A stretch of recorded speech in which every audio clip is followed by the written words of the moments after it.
அஸ்ஸலாமு அலைக்கும் வரஹ்மத்துல்லாஹி வபரகாத்துஹு. குர்ஆன் காலேஜில் நான் உஸ்தாத்தை வந்து படிச்சிட்ருக்கேன்.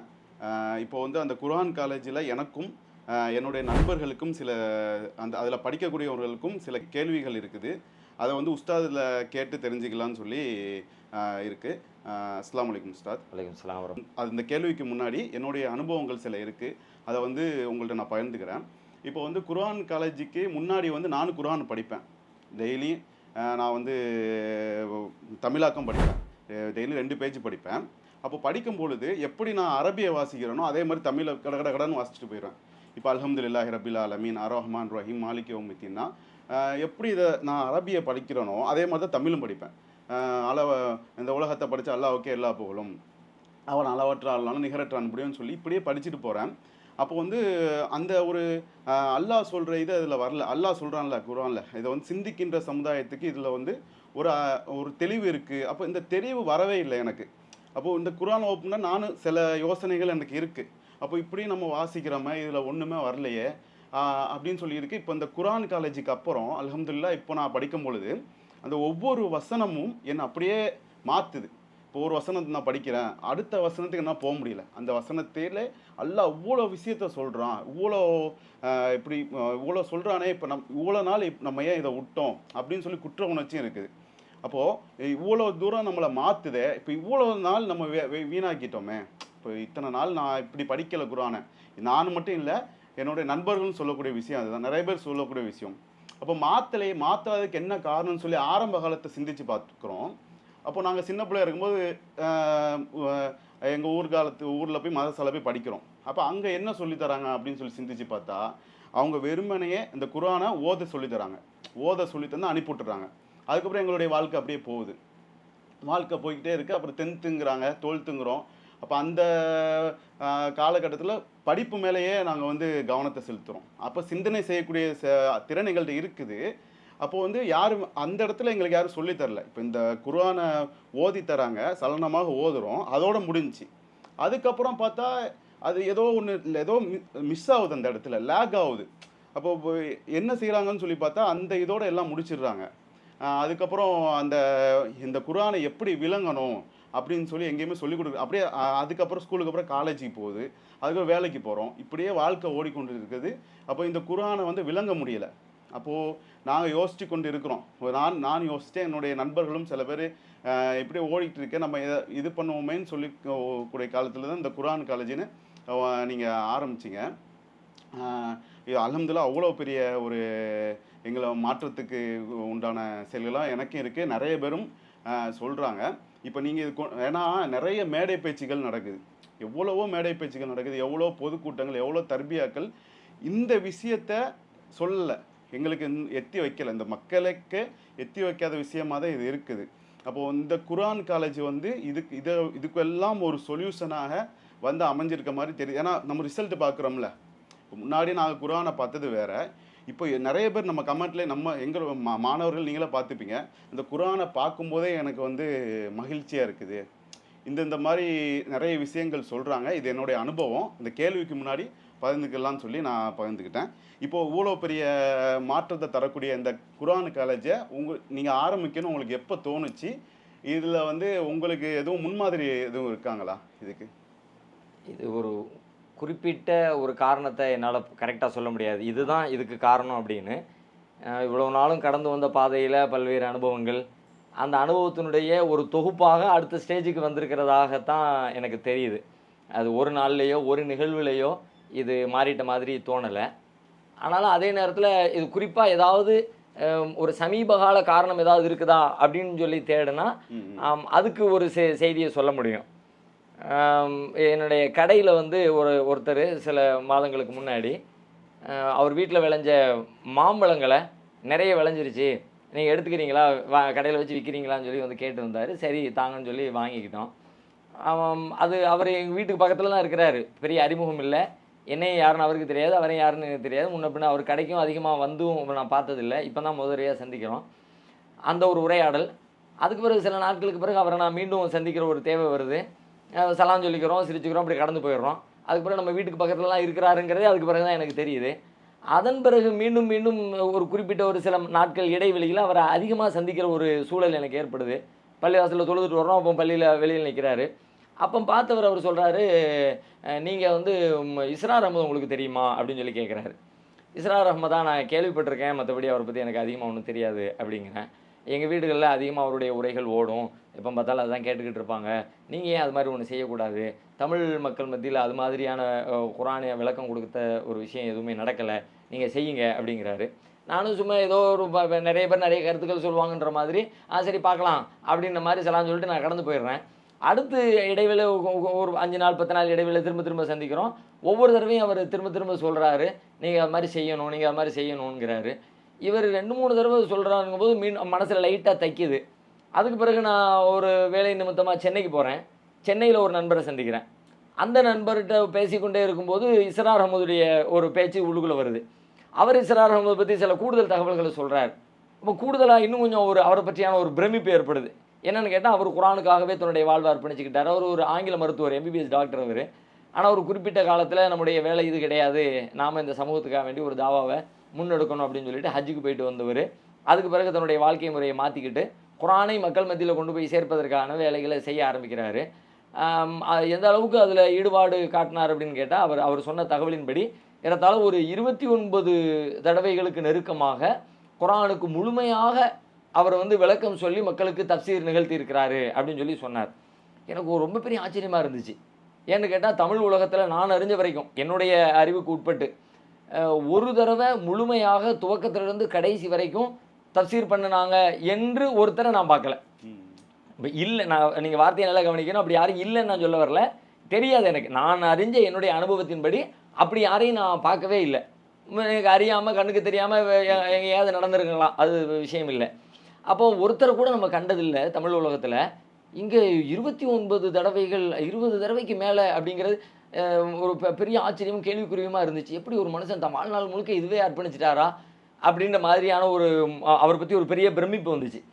அதுக்கு பிறகு அதோட தொடர்ச்சியாக சொன்னார்.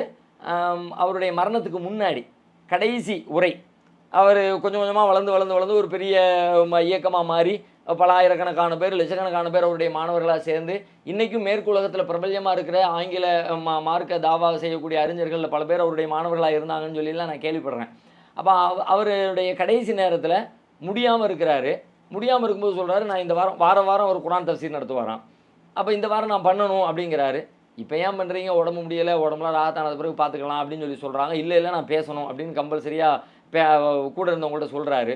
பேசணும்னா அவருடைய ஆடிட்டோரியம் வந்து நல்ல ஹைட்டில் இருக்குமா, அங்கேருந்து பேசுவார், மக்கள்லாம் கீழே உட்காந்து கேட்பாங்க, பெரிய படி ஏறி போகணுமா. அப்படியான ஒரு செட்டப்பில் இவர் நடந்து போகிற ஒரு சூழல் இல்லை. அப்போ என்ன தான் பண்ணுறது அப்படிங்கும்போது, இதையெல்லாம் படியெல்லாம் உடச்சி ஸ்லோப்பு போட்டால் தான் ஒரு தள்ளுவண்டியில் வச்சாவது தள்ளிட்டு போக முடியும் அப்படிங்கிற மாதிரி செய்யுங்கிறார். எப்படியோ நீங்கள் செய்யுங்க, நான் பேசணும் மக்கள்கிட்ட, அந்த இடத்துல போய் நான் பேசணும் அப்படின்னு. அப்போ அதுக்காக வேண்டியே படிகளை இது பண்ணி அதை ஸ்லோப் மாதிரி ரெடி பண்ணி தள்ளுவண்டியில் அவர் தள்ளி கொண்டு மேலே கொண்டு உட்கார வைக்கிறாங்க. அவர் கடைசி உரை நிகழ்த்துறாரு. அது இறுதி உரையாகவே அது அமைகிறது. அந்த உரையில் அவர் பேசின விஷயங்களையும் அந்த நண்பர் என்கிட்ட பகிர்ந்துக்கிறார். அவர் சொல்கிறாரு, நான் இத்தனை ஆண்டு காலம் குரானுக்காக வேண்டி ஒரு உழைப்பை செஞ்சுருக்கிறேன். கண்டிப்பாக என்னுடைய உழைப்பு வீண் போகும்னு நான் நினைக்கல. ஏன் அப்படின்னு கேட்டால், நான் என் வாழ்நாளிலே ஒரு பெரிய மாற்றத்தை பார்ப்பேன்னு நான் நினச்சேன். ஆனால் என் வாழ்நாளில் நான் பார்க்குற ஒரு சூழலை அல்லாஹ் எனக்கு தரலை. ஆனாலும் இந்த உழைப்பு வீண் போகாது.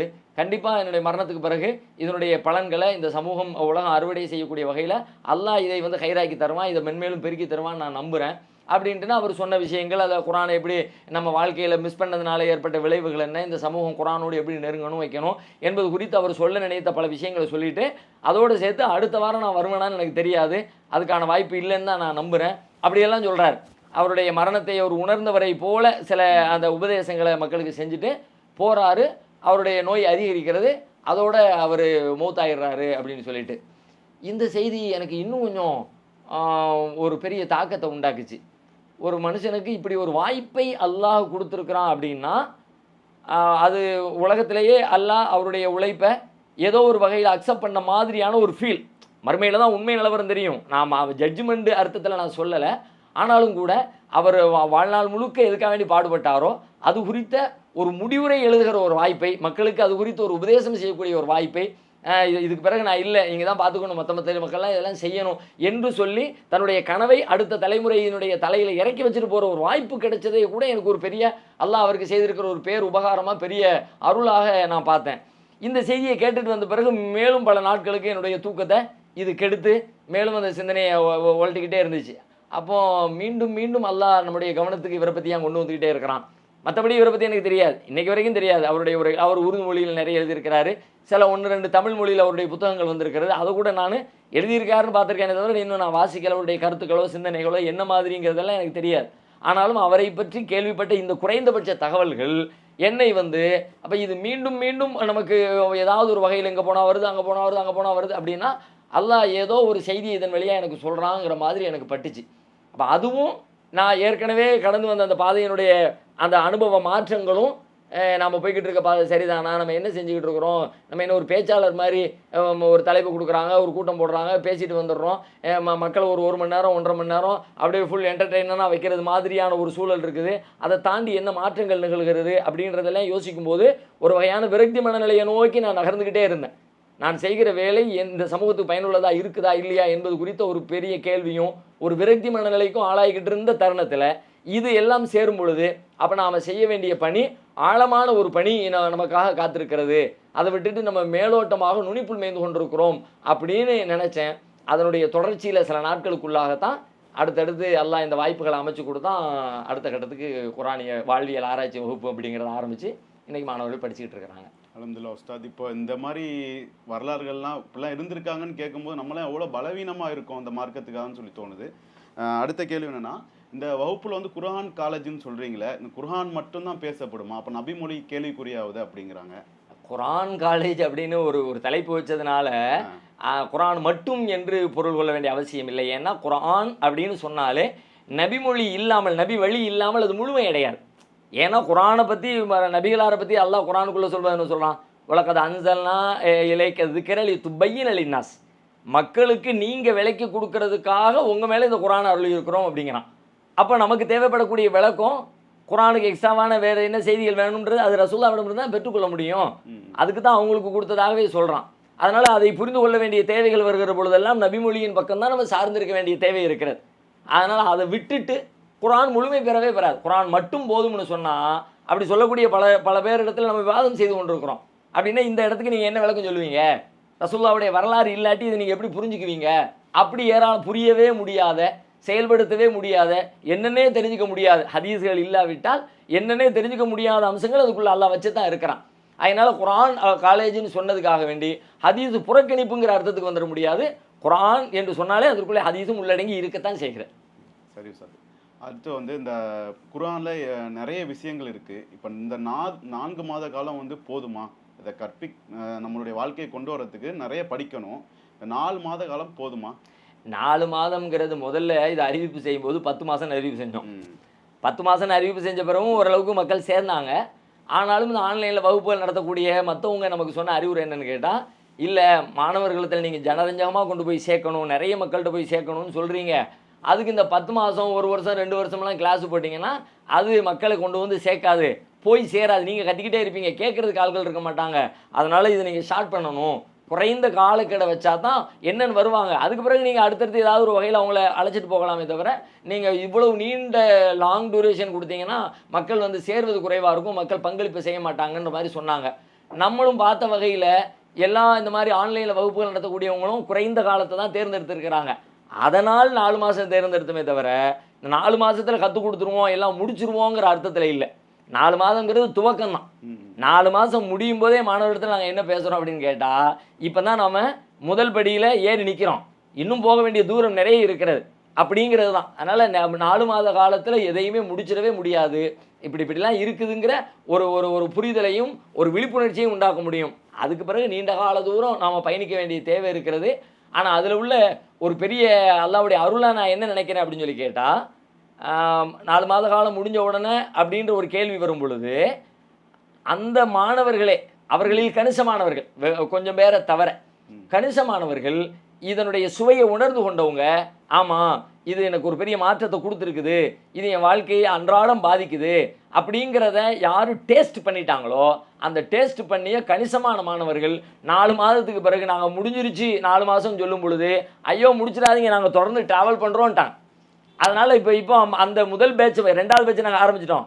ஆனாலும் முதல் பேட்ச் மாணவர்கள் தொடர்ந்துக்கிட்டு தான் இருக்கிறாங்க. நீங்கள் கூட அதில் இருக்க தானே செய்றீங்க, இருக்க தான் செய்றீங்க. சரி உஸ்தாத், அடுத்தது வந்து இதில் வந்து நாங்கள் இன்னும் தொடர்ந்து பயணிக்க ஆசைப்படுறோம். அது இதுக்கப்புறம் இதை வந்து நீங்கள் நிரந்தரமான காலேஜ் ஆக்குவதற்கு உங்களுக்கு என்ன இருக்கா? எனக்கு இது ஒரு ஆன்லைன் வகுப்பு அப்படிங்கிறது ஒரு பெரிய கனவின் துவக்க புள்ளி. இது நான் இந்த கிளாஸ் நடத்துறது இந்த கிளாஸுக்காக மட்டும் இல்லை. ஒரு கிளாஸ் நடத்துவோம், ஒரு 500 பேர் 1000 பேருக்கு சொல்லிக் கொடுப்போம் அப்படிங்கிறது அல்ல. இது உலகம் முழுவதும் சென்றடைய வேண்டிய ஒரு ஞானம். உலகத்தின் பெரும்பகுதி மக்களுக்கு இந்த விஷயம் கற்றுக் கொடுக்கப்படாமலே இருக்கிறது. அதனோடு எப்படி அணுகுவது, எப்படி நெருங்குவது, அதிலிருந்து எப்படி ஞானங்களை பெற்றுக்கொள்வது, எப்படி ஆழ்ந்து சிந்திப்பது, அது என்னை பற்றி பேசுகிறது என்கிற உணர்வை எப்படி உண்டாக்குறது. இதுக்கு இருக்கும் அது உங்களை பற்றி பேசுதுங்கிறான். ஆனால் இப்போ நம்ம எல்லாருமே என்ன நினைக்கிறோம், அது மூசா நபியை பேசுது, ஈசா நபியை பேசுது, ஷைத்தானை பேசுது, மலக்க பேசுது, ஜின்ன பேசுதுங்கிறமே தவிர, ஆனால் அது என்னை பற்றி பேசுதுங்கிற உணர்வு வர மாட்டேங்குது. இந்த உணர்வை ஊட்டிடணும். யாருக்கு ஊட்டுறது? உலகமெல்லாம் ஊட்டணும்னு ஆசைப்பட்றேன். உலகம் முழுவதிலும் மொழி கடந்து, நாடு தேச எல்லைகளை கடந்து உலகம் முழுவதிலும் பரவி இருக்கக்கூடிய மனித குலத்திற்கு இந்த செய்தி கொண்டு போய் சேர்க்கப்படணும். மீண்டும் உயிரோட்டமான முறையில் இந்த திருமறை குர்ஆன் வாழ்வியல் நெறிமுறையாக மக்கள் மன்றத்தில் வைக்கப்படணும் என்பதுதான் என்னுடைய ஒரு ஆசை. அதனுடைய ஒரு முதல் படிதான் இந்த வேலை. அதனால் அல்லாஹ்வுடைய கிருபையினால் அடுத்து வரக்கூடிய நாட்களில் இதை ஒரு பெரிய நிறுவனமாக அதற்கு தேவையான இடங்களை, இன்ஃப்ராஸ்ட்ரக்சரை எல்லாத்தையும் உண்டாக்கி அதுக்கு தேவைப்படக்கூடிய அறிஞர் பெருமக்களுடைய சப்போர்ட்டோட, இன்னும் பல பேருடைய ஒத்துழைப்புகளோட ஒரு பெரும் நிறுவனமாக உருவாக்கி எடுக்கணுங்கிற ஒரு கனவும் எதிர்பார்ப்பும் இருக்கிறது. அல்லாஹ்விடத்தில் தொடர்ந்து பிரார்த்திக்கிறேன். அல்லாஹ் கண்டிப்பாக அதை நன்மையாக்கி தருவான் அப்படின்னு அல்லாஹ் மேலே நான் முழு தவக்கல் வைக்கிறேன். உங்களுடைய ஆர்வம் வந்து எங்களுக்கு இன்னும் அதிகமாக இதை வந்து தெரிஞ்சுக்கணும்னு ஆசையாக இருக்குது. இப்போ வந்து இவ்வளோ தூரம் நீங்கள் செய்கிறது வந்து எந்த அளவுக்கு வெற்றியை தரும் நீங்கள் எதிர்பார்க்குறீங்க? இதில் வெற்றி அப்படிங்கிறத நான் எப்படி பார்க்குறேன்னா, என்னுடைய டெஸ்டினேஷனை போய் அடைதல் என்பது மட்டுமே வெற்றி அல்ல. அது ஒரு வகை வெற்றி, அது ஃபிசிக்கல் வெற்றி. ஆனால் அதை தாண்டி இந்த பயணத்தில் ஒவ்வொரு நாளையுமே நான் வெற்றியாகவே பார்க்கிறேன். ஏன்னா இந்த பயண பாதை, வாழுகிற வாழ்வின் பாதையையே மகிழ்ச்சிக்குரிய பாதையாக, இறைவனுக்கு கட்டுப்பட்ட ஒரு பாதையாக, இறை விருப்பத்திற்குரிய ஒரு பாதையாக அப்படி அமைச்சிக்கிறது தான் இதனுடைய முக்கியமான நோக்கம். அது மாதிரி என்னால் அமைக்க முடிகிறது, என் மாணவர்களால் அமைக்க முடிகிறது. அதை ஒவ்வொரு நாளும் அவங்க என்கிட்ட ஷேர் பண்ணுகிற ஒவ்வொரு நாளுமே நான் வெற்றி அடைந்து கொண்டே இருப்பதாகவே நான் ஃபீல் பண்ணுறேன். அதனால் இது அங்கே போய் முடிஞ்சாதான் அப்படிங்கிறது இல்லை. முடிவதற்கு முன்னால் ஒவ்வொரு நாளும் வெற்றி பயணமாகவே தான் முன்னேறி கொண்டே இருக்கிறேன். அதனால் இந்த பயணமும் சிறப்பாக சென்று கொண்டிருக்கிறது. அதுபோல் டெஸ்டினேஷனை அடையக்கூடிய அதுவும் ஒன்றும் கண்ணு கெட்டாத காரியம்லாம் இல்லை, நடக்காத காரியமோ நடக்க முடியாததோ வெறும் கற்பனைகளோ இல்லை. இதுக்கு முன்னாடி உலகத்தில் எத்தனையோ உதாரணங்கள் இருக்கிறது. உரிய முறையில் முயற்சி செஞ்சால் அல்லாஹ் கொடுக்குற வாக்குறுதி தான், வல்லதீன ஜாஹது ஃபீனா ல நஹ்தியன்னஹும் சுபுலனா. நம்முடைய பாதையில் யார் முயற்சிக்கிறார்களோ, ஜிஹாது செய்கிறார்களோ, இந்த ஜிஹாத் அப்படிங்கிற இந்த சொல்லு வந்து அது ஒரு விஷயத்தை அடைவதற்கு எவ்வளவு எஃபெக்ட் போடணும் அவ்வளவு எஃபெக்ட் அப்படின்னு அதுக்கு அர்த்தம். ஜிஹாதுடைய பொருள் என்னன்னு கேட்டால், முயற்சி செய்தல் அப்படின்னா பார்ப்போம், முடிஞ்ச வரைக்கும் பார்ப்போம் இல்லை. இந்த ஆட்டோக்களில் எழுதி வச்சுருப்பாங்கல்ல, முடிந்தவரை முயற்சிப்பதல்ல முடியும் வரை முயற்சிப்பதுங்கிறாங்களே, கிட்டத்தட்ட இந்த ஜிஹாதுங்கிற சொல்லுக்கு அதான் பொருள். ஒரு மாட்டின் மடிவிலிருந்து பால் கறக்கிறோம்னா பாலை வெளியே கொண்டு வருவதற்கு எவ்வளவு அழுத்தம் கொடுக்கணுமோ அவ்வளவு அழுத்தம் கொடுக்கறதுக்கு பேர் ஜிஹாத். அதுபோல் இந்த எல்லையை அடைவதற்கு எவ்வளவு முயற்சியை போடணுமோ அவ்வளவு முயற்சியை போடுறதுக்கு அப்படி யார் போடுறாங்களோ இல்லை நஹ்தியன்னஹும் சுபுலனா, நம்முடைய பாதைகளை அவர்களுக்கு நாம் காட்டுவோம், லேசாக்கி தருவோம், திறந்து தருவோம்ன்ற அல்லாஹ். அதனால் கண்டிப்பாக அல்லாஹ்வுடைய வாக்குறுதி உண்மையானது, அதன் மீதான நம்பிக்கையும் இருக்கிறது, அதற்கான உழைப்பும் இடத்துல இருக்கிறது நான் நம்புகிறேன். கண்டிப்பாக அல்லாஹ் ரப்புல் ஆலமீன் இதை வெற்றி பெற்று ஆக்கி தருவான் இன்ஷா அல்லாஹ். உஸ்தாத், இப்போது நீங்கள் இதை வந்து முன்னெடுத்து நடத்துகிறீங்க. இப்போ ஒரு ஆள் மட்டும் இதை மட்டும் செஞ்சு முடிச்சிட முடியாது. இப்போ வந்து நீங்கள் வந்து மாணவர்களுக்கும் பொதுமக்களுக்கும் இதை வெற்றி பெறுவதற்கு, இந்த இலக்கை அடைவதற்கு இந்த குர்ஆனாவே நம்ம வாழணும், நம்ம வாழ்வியலை மாற்றணும் அப்படின்னா மக்களுக்கும் மாணவர்களுக்கும் நீங்கள் சொல்கின்ற அறிவுரைகள் என்ன? இதில் 2 விஷயம் நீங்கள் சொல்கிறதுல. ஒன்று வந்து ஒரு ஆள் இது எல்லாத்தையும் செஞ்சிட முடியுமா அப்படின்னா அது முடியவே முடியாது. அதில் நான் ரொம்ப தெளிவாக இருக்கிறேன். ஆனால் இதை எடுத்து செல்லக்கூடிய, தூக்கி செல்லக்கூடிய ஆட்கள் நிறைய பேர் பெருகணும். பெருகிறவங்க எப்படி இருக்கணும் அப்படிங்கிறதுல ஒரு தெளிவு இருக்குது எனக்கு. எப்படி இருக்கணும்னு கேட்டால், இப்போ என்கிட்ட ஒரு செய்தி இருக்குது. இந்த இந்த செய்தி ஒன்றும் ரகசிய செய்தி இல்லை, புதிய செய்தியும் இல்லை, எல்லாருக்கும் தெரிஞ்ச செய்தி தான். ஆனால் இந்த செய்தியை இதை ஒரு கண்டென்ட்டை கொடுக்குறேன்ப்பா, இதை ஊரெல்லாம் கொண்டு போய் சேர்த்துருங்கப்பா அப்படின்னு சொல்லிட்டு அந்த கண்டென்ட்டை வாங்கிக்கிட்டு சேர்த்துருங்கன்னு சொல்லி சொன்னால் கொண்டு சேர்ப்பதற்கு நூற்றுக்கணக்கான பேச்சாளர்கள் இருக்கிறாங்க. அவர்கள் வழியாக இந்த செய்தியை கொண்டு போய் சேர்க்கறதுல எனக்கு விருப்பமே இல்லை. ஏன்னா இதில் பிரதான அம்சமே இதனுடைய ஜீவன், உயிரோட்டம் தான்.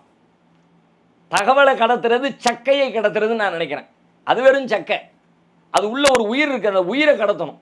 உயிரை யார் கடத்துவான்னு கேட்டால், யார் அதுக்கு உயிர் கொடுத்தாங்களோ, யார் அதை உயிரோடு வச்சுருக்காங்களோ அவங்களால தான் உயிரை கடத்த முடியும். அவரே செத்து போய் கிடக்கிறாரு நீங்கள், அவருடைய உள்ளமே செத்து போய் கிடக்கிறது, அவர் எப்படி போய் அதை உயிரை கொடுப்பாரு? அதனால் அது உயிரோட்டமானதாக கொண்டு போய் சேர்க்கணும்னா, இதில் கற்கிற மாணவர்கள், தங்கள் வாழ்க்கையிலே கடைபிடிக்கிற மாணவர்கள், கடைபிடித்து அதை உணர்கிற மாணவர்கள், அவர்கள் ஒவ்வொரு நாளும் இப்போ பார்க்குறேன், சில பேர் என் கண்ணுக்கு முன்னாடி தெரியுறாங்க, இவங்கன்னு சொல்லிட்டு இந்த சில மாதங்களுக்குள்ளாக என் கண் முன்னாடி தெரியுறாங்கல்ல, கண்டிப்பாக இன்னும் சில மாதங்களுக்குள்ளாக அவர்கள் இதை தூக்கி சுமக்கிறவர்களாக வருவாங்க. பேச்சாளர்கள் என்ற அடிப்படையில் இதை கொண்டு போய் சேர்க்க நினைச்சோம்னா, இன்னைக்கு ஒரு பெல்ட் இருக்குது, அந்த பெல்ட்டை பயன்படுத்தினா செய்தி போய் சேர்ந்துடும். ஆனால் மீண்டும் பழைய மாதிரி இருக்குமே தவிர, நாம் விரும்புகிற ஒரு வாழ்வியல் மாற்றம், குர்ஆனிய மனிதர்களாக நாம் உருப்பெறுவோமானா உருப்பெறுவதற்கான வாய்ப்பு இல்லை. அதனால் அந்த செக்ஷன் கொஞ்சம் காலதாமதமானாலும் சரியாக நிகழும். ஒன்று. ரெண்டாவது, இதில் வெற்றி தோல்வி அப்படிங்கிறத நான் எப்படி பார்க்குறேன் அப்படின்னு கேட்டால், வெற்றி என்பதை ஹிதாயத்து நான் புரிஞ்சுக்கிறேன். வெற்றி என்பதை அல்லாஹ்வுடைய நேர்வழின்னு புரிஞ்சுக்கிறேன். நேர்வழியை பெறுவது, நேர்வழியில் நிலைத்திருப்பது, நேர்வழியிலேயே மரணிக்கிறது. இதை செய்துட்டால் இதில் வெற்றின்னு அர்த்தம். ஏன்னா அதை செய்கிறதுக்கு தான் இந்த வேலை, வேறு எதையும் செய்கிறதுக்கும் இல்லை. பணம் சம்பாதிக்கிறதுக்கோ, வேறு புகழுக்கோ, நான் பெரிய ஆளுன்னு காட்டுறதுக்கோ, பெரிய கோட்டை கொத்தளங்கள் அது இல்லை. ஒரு பெரிய டீமை உண்டாக்கி நாங்கள் எவ்வளோ பெரிய சக்தி தெரியுமா அப்படின்னு அரசாங்கத்தை மிரட்டுறதுக்கோ அதுக்காக எதுக்குமே இல்லை. இதனுடைய முக்கியமான அம்சம், இதில் வெற்றி என்பது நான் ஹிதாயத்தை பெறுதல், அந்த ஹிதாயத்தில் நிலைத்திருத்தல், அந்த ஹிதாயத்தின் நிலையிலேயே நான் இறைவனை போய் சென்று அடைதல், மரணித்தல். இதுதான். அப்போ இந்த ப்ராசஸ் அப்படிங்கிறத பொறுத்த வரைக்கும் இதுக்கு ஒரு முக்கியமான விஷயமாக அறிவுரையான மாணவர்களுக்கும் மற்றவங்களுக்கு என்ன சொல்கிறேன் அப்படின்னு கேட்டால், குர்ஆனை பார்க்கிற நீங்கள் குர்ஆன் உங்களுக்கானது என்று நீங்கள் பார்க்க வேண்டும். குர்ஆனை படிக்கிற நீங்கள் என்னோடு இறைவன் பேசுகிறான், எனக்காக இறைவன் பேசுகிறான். ஒவ்வொரு வசனத்தையும் இந்த உணர்வோடு நீங்கள் பாருங்கள், உங்களுக்கு பார்வை மாறிடும். அதை ஒரு புத்தகத்தை படிக்கிற மாதிரி படிச்சிங்கன்னா வராது, ஒன்றும் கிடையாது. அல்லாஹ் எனக்கு என்னமோ சொல்கிறான், இன்னஹு யஅலமுல் ஜஹர வமா யஹ்ஃபா, அவன் பகிரங்கமானதையும் ரகசியமாக மறைவானதையும் அறிகிறான். அப்படின்னா இது ஒரு தகவலாக பார்த்தா ஒரு தகவல், ஓ அல்லாஹ் எல்லாம் தெரியும் போல இருக்குது அப்படின்னு. என்கிட்ட பேசுகிறான், எனக்காக பேசுகிறான், என்னை நோக்கி பேசுகிறான், என்னை பற்றி பேசுகிறான். இது எல்லாமே இதுக்குள்ள இந்த இந்த இந்த 4-5 கேள்விகளோடு, இந்த சிந்தனைகளோடு நீங்கள் இதுக்குள்ளே போனீங்கன்னா இது உங்களுக்கு ஒரு வழியை சொல்லும். அந்த கேள்விகள் இல்லாமல் போனீங்கன்னா அதில் ஒரு இன்ஃபர்மேஷன், அல்லாஹ்வுக்கு எல்லாம் தெரியும், அல்லாஹ்வுக்கு எல்லாம் தெரியுங்கிற இன்ஃபர்மேஷனை படிக்கிறது இது பெரிய மேட்டரா? இதுதான் நம்ம சின்ன பிள்ளைகளும் சொல்லிட்டு தான், அல்லாஹ்வுக்கு எல்லாம் தெரியும், அல்லாஹ்வுக்கு எல்லாம் தெரியும் இருக்க, அது தெரியும், அது இல்லைங்க மேட்ரு. ஆனால் என்கிட்ட சொல்கிறான், என்கிட்ட ஏன் சொல்கிறான், என்னை பற்றி சொல்கிறான், என்னை பற்றி இதில் என்ன சொல்கிறான், அவனை பற்றி தானே இருக்குது, என்னை பற்றி இதில் என்ன இருக்குது? ஆனால் என்னை பற்றி இருக்குது இதில், இன்னஹு யஅலமுல் ஜஹர வமா யஹ்ஃபா, என்னை பற்றி, அல்லாஹ் பற்றி மட்டும் இல்லை, என்னை பற்றியும் இருக்குது. எப்படி என்னை பற்றி இருக்குது? நான் எவ்வளோ ஓட்டையோடு இருக்கிறேன், நான் எவ்வளோ பலகீனத்தோடு இருக்கிறேன், நான் தெரியாது, யாருக்கும் தெரியாமல் செஞ்சு விட்டோம் அப்படின்னு நான் நினைக்கிறேன். யாருக்கும் தெரியாமல் நீ என்னத்தடா செஞ்சேன்னு கேட்குறான் அல்ல. இந்த வசனத்துக்குள்ளே என்னை நோக்கி எல்லாம் என்ன கேட்குறான்னா, யாருக்கும் தெரியாமல் வேலையை முடிச்சிட்டோன்னு ஒரு நினப்புள்ள இருக்குல்ல, அந்த நினப்புக்கு எல்லாம் செருப்படி கொடுக்குறான். அல்லாஹ்வுக்கு தெரியாமல் நீ எதையும் செய்ய முடியாது தம்பி. அப்போ எனக்கானது, என்னை நோக்கியது, என்னை பற்றியது, என் முன்னேற்றத்திற்கானது என்கிற உணர்வோடு நம்ம படிக்கணும். இப்படி படிக்க ஆரம்பித்தோம்னாலே அதான் முடிஞ்சு. அதில் நேர்வழியை நிலைத்திருப்பதற்கு, இல்லாட்டி வெறும் ஹிதாயத்தில் 2 வகை ஹிதாயத்து இருக்குது. ஒன்று தகவல், அல்லாஹ் உலகத்துக்கெல்லாம் தகவலை சொல்லிட்டான், இந்த வழியை ஃபாலோ பண்ணுனா வெற்றி பெறுவீங்கன்னு, அந்த ஹிதாயத்து. இன்னொன்று அதில் நிலைத்திருக்க செய்கிற ஹிதாயத்து, அந்த நேர்வழியை செயல்படுத்துகிற, அதில் நிலைத்திருக்க செய்கிற, அந்த நிலைத்திருக்க செய்யக்கூடிய ஒரு இது எங்கே கிடைக்கும்னு கேட்டால், எனக்கு என் இறைவன் என்னோடு என்னை பற்றி பேசுகிறான் என்கிற உணர்வோடு அதை கவனிக்கிற பொழுது, இதை கவனிக்க ஆரம்பிச்சிங்கனாலே போதும். இதுதான் மாணவர்கள் எல்லாரும் செய்ய வேண்டிய வேலைன்னு நான் நினைக்கிறேன். இப்போது இதில் சில பேர் வந்து இது சூஃபித்துவம் மாதிரி இருக்க அப்படிங்கிறாங்க. இதுக்கு சூஃபித்துவம் என்ன, அது ஏது, அங்கே என்னெல்லாம் பண்ணுறாங்க என்கிற முழு விவரம் எனக்கு தெரியாது. நானும் பொதுவாக வெளிப்படையாக சூஃபிகள் பேசக்கூடிய சில விஷயங்களை கேட்டிருக்கிறோம். சூஃபிகள்லாம் இப்படி இருப்பாங்க என்று வேறு அறிஞர்கள் சொன்னதை கேட்டிருக்கிறோம். அந்த சூஃபிகளுடைய தரிகாக்குள்ளே நுழைஞ்சோ அல்லது சூஃபிகள் எழுதிய புத்தகங்களை வாசிச்சோ அவர்கள் கற்றுக் கொடுக்குற முறைகளை படித்தோ அப்படியான வாய்ப்போ சூழலோ எனக்கு இல்லை. எனக்கு இருந்துச்சு, ஆனால் ரொம்ப குறைவாக இருந்துச்சு. சூஃபி இப்போ நான் படித்த சில சூஃபித்துவ செயல்பாடுகள் உண்டு. அங்கே ஹல்கா நடத்துவாங்க. ஹல்கான என்ன, வியாழக்கிழமை தோறும் இரவில் மகரிபுக்கு பிறகு கைகளை எல்லாம் கோத்து வட்டமாக நின்று கொண்டு அல்லாவுடைய பேரை சொல்லி திக்ரு செய்கிறோம்ன்ற பேரில் அல்லான்னு திக்ரு பண்ணுவாங்க. அது இது மாதிரி 1-2 நான் அறிந்தேன். முழுமையாக அவங்கள பற்றி அறியலை. அதில் இருக்கிற பிழைகள் என்ன, சரி என்ன, தவறு என்ன என்பது ஓரளவிற்கு வெளிப்படையில் எனக்கு தெரிஞ்சது இருக்கிறது. ஆழமாக எனக்கு தெரியாது. இப்போ இது நான் சொல்லக்கூடிய விஷயங்கள் அங்கே இருக்கா இல்லையான்னு கேட்டால் எனக்கு தெரியாது. ரெண்டும் தெரிஞ்சவன் தான் ஆமாம் இங்கேயும் இருக்குது இங்கே இருக்குன்னு சொல்ல முடியும். எனக்கு குரான் தெரியுது, நான் குரானை பார்க்குறேன், குரானோடு மூழ்குகிறேன், குரான்லேருந்து நான் கற்கிறேன், குரான் தெரியுது, அதனால் நான் உங்களுக்கு குரானை சொல்லிட்டேன். அது அங்கே இருக்கா இல்லையான்னு அங்கே உள்ளவங்க சொல்லுங்கள். நீங்கள் தெரிஞ்ச ஒரு வேளை இருந்துச்சுன்னா இருந்தால் இருக்குது, அவ்வளோதான். அதனால் நான் என்ன பண்ணுறது, சூஃபிகள் சொல்கிறாங்கன்றதுக்காக வேண்டி நான் குரானை சொல்லாமல் இருக்கிறதா? யூதர்கள் ரசூல்லா யூதர்களுக்கு மாறு செய்யுங்கன்னாங்க. அப்போ 2 சஹாபிகள் வந்தாங்க ஒரு ரசூல்லாட்ட வந்து கேட்டாங்க, அல்லாஹ்வுடைய தூதரே, யூதர்களுக்கு மாறு செய்ய சொல்கிறீங்க, அவங்க இந்த மாத விளக்கு நேரத்தில் குடும்ப வாழ்க்கையில் ஈடுபட மாட்டேங்கிறாங்க, நம்ம என்ன பண்ணுறது, மாறிடுவோமாங்கிறாங்க. ரசூல்லா பதில் சொல்லலை, முகம் அப்படி செவந்து போச்சு. அவ்வளோதான், அவங்களுடைய ஆன்சர் அவ்வளோதான், பதிலே இல்லை. ஆகா, முகத்தை பார்த்த உடனே கேட்கக்கூடாது கேட்டம் போல இருக்குன்னு 2 பேரும் வெளியே போயிட்டாங்க. இப்போ உண்மையில் அது கேட்கக்கூடாது தான். ஏன்னு கேட்டால் அல்லாஹ் சொன்ன ஒருத்தன் அவன் கடைபிடிக்கிறான்றதுக்காக வேண்டி அவன் கடைபிடிக்கிறான்ன்றக்காண்டி அல்லாஹ்க்கு மாற்றம் செய்கிறதா என்பதுதான் நபிகளார் தன்னுடைய கோபத்தின் வழியாக சொல்ல வந்த செய்தி. ஒருவேளை இதுதான் அங்கே இருக்குதா என்று எனக்கு தெரியாது. ஒருவேளை இங்கு இருக்கிறது அங்கு இருந்தால் அங்கு இருக்கிறது என்பதற்காக வேண்டி நான் இங்கு இருக்கிறதை விட்டுவிட முடியாது. ஏனெனில் இது இதே வேதம். இங்கே இருக்கிறத பல பேர் எடுத்துகிட்டு போவாங்க. குரான் மட்டும்னு சொல்கிறவங்க எத்தனை கொண்டு போவாங்க. அவன் அகல குரான் சொல்கிற மாதிரி சொல்கிறேன்னா என்ன பண்ணுறது, குரானில் இருக்குது, அவன் அதை கொஞ்சத்தை எடுத்துக்கிட்டான், கொஞ்சத்தை விட்டுட்டான். நான் குரானையும் ஹதீஸையும் சேர்த்து எடுக்கிறேன், எனக்கும் குரான் தான் ஆதாரம், குரான் மட்டும்னு சொல்லக்கூடிய அவனுக்கும் குரான் தான் ஆதாரம். அவர்கள் சொல்லுகிறார்கள் என்பதற்காக பிழையானவர்கள் அல்லது தவறான கருத்துடையவர்கள், தவறான சிந்தனை போக்குடையவர்கள் ஒரு விஷயத்தை செய்கிறார்கள் என்பதற்காக சரியான ஒன்றை நான் செய்ய மாட்டேன் என்பதோ செய்யக்கூடாது என்பதோ அறிவார்ந்த வாதம் இல்லை. இப்போது இந்த குர்ஆன் காலேஜுக்கு ஃபீஸ் வாங்கிட்டு பண்ணுறாங்க, குர்ஆனை தானே கற்றுக் கொடுக்குறாங்க, ஃபீஸ் இல்லாமல் பண்ணலாமே அப்படின்னு சொல்லி சில பேர் சொல்கிறாங்க. தாராளமாக கற்றுக் கொடுக்கலாம், ஒன்றும் பிரச்சனை இல்லை. ஆனால் என்னுடைய நோக்கம் என்னங்கிறத நீங்கள் புரிஞ்சுக்கிட்டீங்கன்னா இந்த கேள்விக்கு உங்களுக்கு எளிதாக பதில் கிடைக்கும். என்னுடைய நோக்கம் வெறுமனே ஸ்ப்ரெட் பண்ணுறதில்லை, தகவல்களை எல்லா பக்கமும் பரப்பி விடுறதில்லை.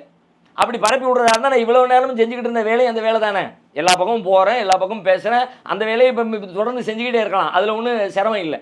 நான் என்ன நினைக்கிறேன்னா, நான் ஒன்றை கற்றுக் கொடுத்து அவங்கள செயல்படுத்த வச்சு அதில் அவங்க நெருக்கடிகளை சந்திக்கும் போது அவங்களுக்கு பக்கத்துணையாக நின்று அந்த நெருக்கடிகளை சமாளித்து முன்னேறி மார்க்க ரீதியாக முன்னேறி வருவது எப்படி என்பதையெல்லாம் கற்பிக்கணும்னு ஆசைப்பட்றேன். அவங்களுடைய வாழ்வியலில் மாற்றம் ஏற்படுத்தணும்னு ஆசைப்பட்றேன். இவ்வளவு தூரம் அவங்க மேலே நான் ஆதிக்கம் செலுத்துறதா இருந்தால் யாரிடத்துல பைசா வாங்கணும் அவங்கள்ட்ட மட்டும்தான் ஆதிக்கம் செலுத்த முடியுது என் அனுபவத்தில். சாதாரணமாக பயான்னு கூப்பிடுறீங்கன்னு வச்சுக்கோங்க, பயானுன்னு கூப்பிடுற ஆட்களை கண்ட்ரோல் பண்ணுறதும் காசு கொடுத்துட்டு இந்த மாணவராக நிற்கிற ஆளை கண்ட்ரோல் பண்ணுற ரெண்டுக்கு இடையில பெரிய வித்தியாசத்தை என் அனுபவத்தில் நானே உணர்றேன். இவங்களை என்னால் கேள்வி கேட்க முடியுது, அங்கே என்ன ஒரே கேள்வி கேட்டு எஞ்சி போயிடும் அவ்வளோதான். இங்கே என்னன்னு கேட்டால் காசு கொடுத்த உடனே நான் மாணவருங்கிற ஒரு ஃபீல் வந்துடுது, நம்ம ஒன்று கொடுத்துருக்கோம் அதுக்காக வேண்டி நாம் எதையாவது பெற்றுக்கொண்டு போகணுங்கிற அந்த உணர்வு வந்துடுது. அங்கே ஒன்றுமே இல்லை, பிடிக்கலையே எஞ்சி போயிடுவார். இங்கே எஞ்சி போக மாட்டார், என்னமோ சொல்கிறாருப்பா இவங்க கேட்போம்ப்பா கடைசி வரைக்கும் பார்ப்போம்ப்பா அப்படின்னு இங்கே இது மாதிரி கண்ட்ரோல் பண்ண வேண்டிய வாய்ப்பு இருக்கிறது. இன்னும் பாருங்கள், காசு கொடுத்து வர்றவங்க நிகழ்ச்சி டைம் போடுறோம், 10னா 10க்கு வந்து நிற்கிறான், 12 மணி வரைக்கும் வெளியே போகக்கூடாது, ஒருத்தன் போக மாட்டேங்கிறான். ஃப்ரீயாக கூப்பிடுவோம்ல 10ன்னு போட்டிருப்போம், 12 மணி வரைக்கும் வேடிக்கை பார்க்கணும், இன்னொரு வந்துடுவாங்க 10 பேர் இருக்கிறாங்க, அங்கேருந்து வர்ற மாதிரி தகவல் வந்து இருக்கிறது. சொன்னது 10 மணி, ஆரம்பிக்கிறது 12 மணி, முடிக்கிறது 1:30 மணி. ஆனால் இங்கே அவங்க காசு கொடுக்கல, ஏன்? அவங்களுக்கு ஒரு அக்கறையும் இல்லை, ஒரு இழப்பும் இல்லை, ஒன்றும். ஏன்னா காசை தானே பெருசாக நிறைய பேர் மதிக்கிறாங்க. அப்படின்ற பட்சத்தில் ஒன்றும் கொடுக்காதனால அதில் தன் மீது எந்த பொறுப்பும் இல்லைன்னு நினைக்கிறாங்க. இங்கே காசை கட்டின மக்கள் கரெக்டாக துல்லியமாக நேரத்துக்கு 10 மணி சொன்னால் 9:45 நேரடி வகுப்பு நடத்தணும். இப்போவுமே இப்போ ஆன்லைனில் வகுப்பு நடத்துகிறோம் பாருங்கள், 8:30 அப்படின்னா 8:30 அங்கே ஃபுல்லாக இருக்குது.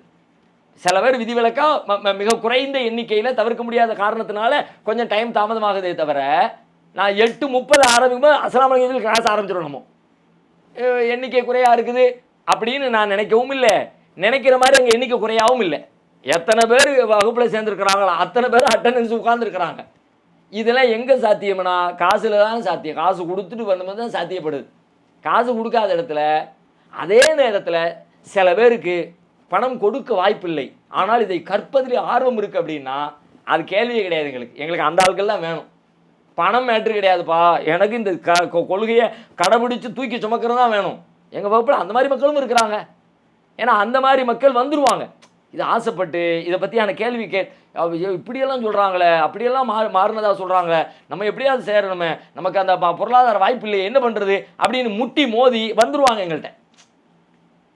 அப்படி வரலைன்னாலே அவருக்கு ஆர்வம் இல்லைன்னு அர்த்தம். காசு இல்லைன்றதுக்காக வேண்டி ஒருத்தர் வரலன்னு வைங்க, நான் அவரை எந்த கேட்டகரியில் வச்சுருக்கோம்னா அவருக்கு ஆர்வம் இல்லை. ஆர்வம் இருந்திருந்தா பாய் காசு இல்லை பாய் என்ன அப்படின்னு கேட்டிருப்பார். கேட்டால் உள்ள அட்மிஷன் போட்டு உள்ளே சேர்த்துட்டு போனாங்க. அப்படியும் படிக்கிற மக்கள் இருக்கத்தான் செய்கிறாங்க. அதனால் இந்த பொருளாதாரம் என்பது அவர்கள் கற்க வேண்டும் என்பதற்காக நாம் ஏற்படுத்தி வச்சிருக்கிற விதி தானே தவிர பணம் சம்பாதிக்கிறதுக்காக ஏற்பாடு பண்ணி வச்சிருக்கிற இன்னொரு ரூட் இல்லை. பணம் சம்பாதிக்கிறதுக்குன்னு சில பேர் சொல்லலாம், நினைக்கலாம், ஆமாம் ஏப்பா எத்தனை பேர் இத்தனை பேரா மாதத்துக்கு பல லட்சம் ஒரு போல இருக்கு அப்படின்னு அப்படி ஒரு தோணும். ஆனால் நாங்கள் செலவழிக்கிற செலவு அதை விட ஜாஸ்தியாக இருக்குது. காசு தான் நீங்கள் பார்த்தீங்கன்னா அவங்க மொத்தமாக கொடுத்த காசு. நேரடி வகுப்பு ஒரு வகுப்பு வந்துட்டு போக சொல்லுங்கள். நேரடி வகுப்பு சும்மா காலைல வந்துட்டு சாயங்காலம் போகிறதெல்லாம் கிடையாது. முதல் நாள் நைட்டே வந்துடணுங்கிறோம். ஆண்கள் தங்குறதுக்கு, பெண்கள் தங்குறதுக்கு, குளிக்கிறதுக்கு, சாப்பாடுக்கு, டீக்கு, அதுக்கு இதுக்கு, காலை சாப்பாடு, மதிய சாப்பாடு, அதுக்கு ஒரு ஹால், அதுக்கான அரேஞ்ச்மெண்ட்ஸ் 1008 செலவு. அங்கே வாங்குகிற காசை விட இங்கே அதிகமாக அங்கே காசு மேட்டர். நான் காசுக்காக வேண்டி சொல்ல வரல, நிறைய செலவழிக்கிறோங்கிற அந்த கருத்தை சொல்கிறக்காண்டி சொல்ல வரல. காசு சம்பாதிக்கிறதுக்காகவோ அல்லது பொருளாதார நோக்கத்துக்காக வேண்டியோ இந்த காசு என்கிற விஷயம் வைக்கப்படலை. அவர்கள் கற்க வேண்டும் என்பதற்காகத்தான் காசு கொடுங்க என்கிற விதியை நம்ம வச்சுருக்கிறோம். அல்ஹம்துலில்லாஹ் உஸ்தாத், நிறைய கேள்விகளுக்கு பதிலும் கிடைச்சிச்சு, விளக்கமும் கிடைச்சிச்சு. இந்த பணிகள் மென்மேலும் தொடர சில துவா செஞ்சுக்கிறோம். ஜஸாக்கல்லாஹ் ஹைர். நல்லது, அல்ஹம்துலில்லாஹ்.